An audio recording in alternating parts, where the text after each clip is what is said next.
शिव गुरु की के चरणों में प्रणाम करती हूँ, मैया भवानी के चरणों का प्रणाम करती हूँ। गुरु भाई बहन एक सुंदर भजन सुनाने जा रही हूँ, इस भजन को सुनिए।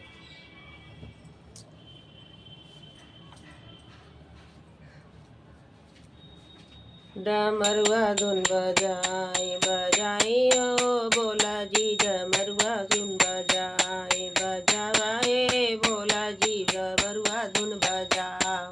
बजाए बोला जी, डमरुआ धुन बजाओ बजाए भोला जी, डमरुआ धुन बजाओ डमरुआ धुन बजाओ बजाए भोला जी, डमरुआ धुन बजाओ। फूलवा लोढ़न गली वही फूल बगिया, फूलवा लोढ़न गली वही फूल बगिया, मालिनिया बन के सोनाब सोनब हे भोला जी, मालिनिया बन के सोनाब सोनब हे भोला जी, डमरुआ धुन बजावा बजावा हे भोला जी, डमरुआ धुन बजावा बजावा हे भोला जी। अरे फूलवा लोढ़न गली मालिनी के बगिया, फूलवा लोढ़न गली वही फूल बगिया, मालिनिया बन के सोनाब सोनब हे भोला जी, मालिनिया बन के सोनाब सोनब हे भोला जी। जलवा लेवन गली वही हो कुआनावा, जलवा में लेवन गली वही हो कुआनावा, कहारिन बन के सोनाब सोनब हे भोला जी, कहारिन बन के सोनाब सोनब हे भोला जी, डमरुआ धुन बजावा बजावा हे भोला जी,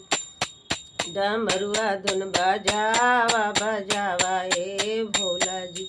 भोगिया लेवन गली वही हलवाइया के, भोगिया लेवन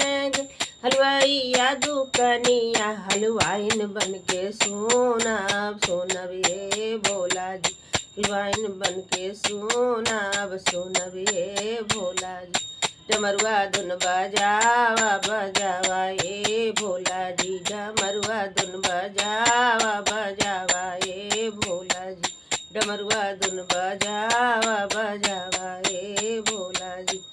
बेलवा का पतिया लेवे गैली फूल बगिया,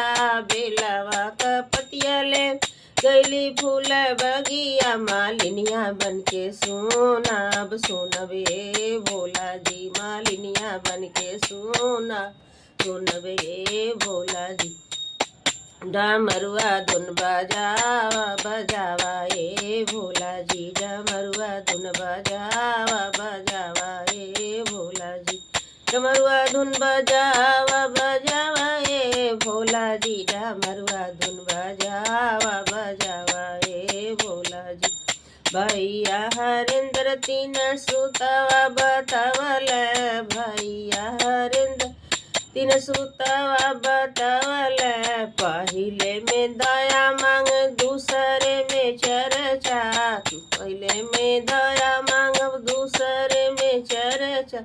तीसरे में नमः शिवा लगी नहीं खर्चा, तीसरे में नमः शिवा लगी नहीं खर्चा, डमरुआ धुन बजावा बजावा हे भोला जी, डमरुआ धुन बजावा बजावा हे भोला जी।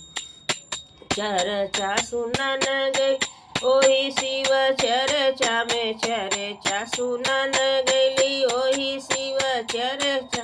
शिष्या बन के सोनाब सोनब हे भोला जी, शिष्या बन के सोनाब सोनब हे भोला जी, डमरुआ धुन बजावा बजावा हे भोला जी, डमरुआ धुन बजावा बजावा हे भोला जी, डमरुआ धुन बजावा बजावा हे भोला जी, डमरुआ धुन बजावा बजावा हे भोला जी, डमरुआ धुन बजावा बजावा हे भोला जी, डमरुआ धुन बजावा